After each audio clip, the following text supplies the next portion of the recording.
Bakit nagkaroon ng malawakang sunog sa Los Angeles?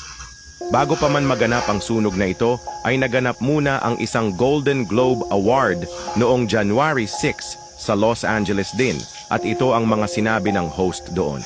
Cast and crew are leading the way with 11 mentions. Moms are holding strong with 3 shout-outs. God, creator of the universe, 0 mentions.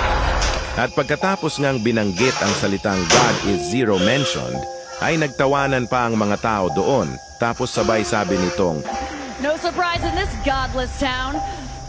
at pagkatapos nga lang ng ilang mga araw, ay naganap na ang malawakang sunog sa bayan ng Los Angeles, na kung saan ay patuloy itong lumalaki at lumalawak ang apoy, kahit na pilit pa nila itong inaapula, kung saan ay aabot na sa 200,000 na pamilya na ang naapektuhan.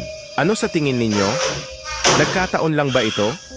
O parusa na ito ng Diyos sa kanila dahil ininsulto nila ang Diyos na sinabing wala daw ambag ang Diyos at godless daw ang kanilang lugar? God, creator of the universe, 0 mentions.